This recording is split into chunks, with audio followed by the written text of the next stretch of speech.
Bismillah الرحمن الرحیم رب اشرح لي صدري ويسر لي امري واحلل عقدة من لساني يفقهوا قولي. نن به موږ وایو defects in Rutherford atomic model. د Rutherford atomic model defects به وایو یا به د Rutherford atomic model ډرابیک به وایو. په دغه defects کې او په دغه ډرابیکس کې اولنۍ خبره دا ده چې it does not explain the stability of atom. Rutherford په خپل ماډل کې د اټم د سټیبیلیټي خبرند کړي، د اټم سټیبیلیټي موږ ته نه ده ایکسپلین کړي. د رذرفورد ماډل چې کوم دی هغه موږ ته وایي چې الکترون چې دی نو د نیوکلیس نه بهر الکترون زموږ سره چارج باډي ده او د نیوکلیس نه بهر موشن کوي. خو زموږ سره په دغه ټیم کې د فزیکس یو تیوري وه، هغې ته وایي میکسویل الکترومیګنیټک ریډیشن تیوري.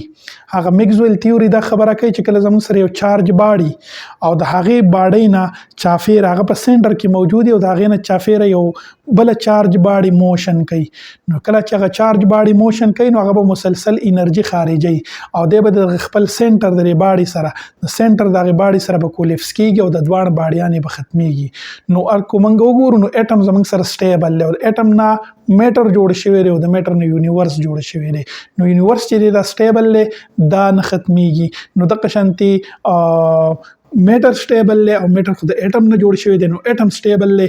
نو اولنی ډرابیک دا چې رذرفورد د اټم د سټیبیلیټي په باره کې موږ ته څه خبرې نه وي کړي. دویمې موږ ته ویلو دا خبره یې نه وکړه چې it does not explain the arrangement of electron around the nucleus. د نیوکلیس نه بهر د الکترونو ارینجمنټ یې موږ ته نه ویلې چې د نیوکلیس نه بهر اولنی شیل دی، په دې کې به څومره الکترون وي، په دویم شیل کې به څومره الکترون وي، په دریم کې به څومره الکترون وي.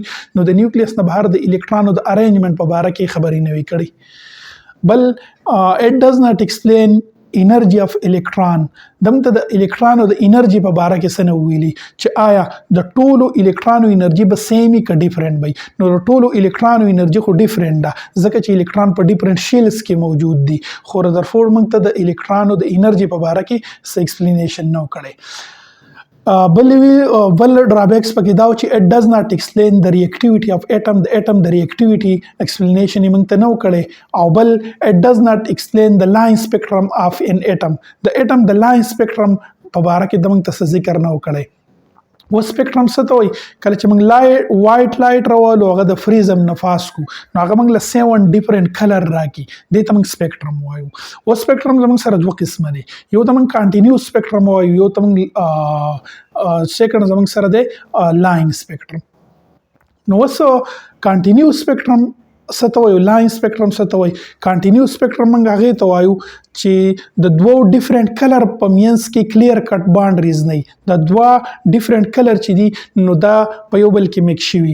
او لاین سپیکټرم موږ هغې ته وایو چې دوه کلیر کټ باونډریز چې دي، دوه کلرونه چې دي ډیفرنٹ کلرونه، نو هغه د یو بل نه جدا شوي په یو کلیر کټ باونډریز باندې. دغه لاین سپیکټرم ته موږ اټامیک سپیکټرم هم وایو.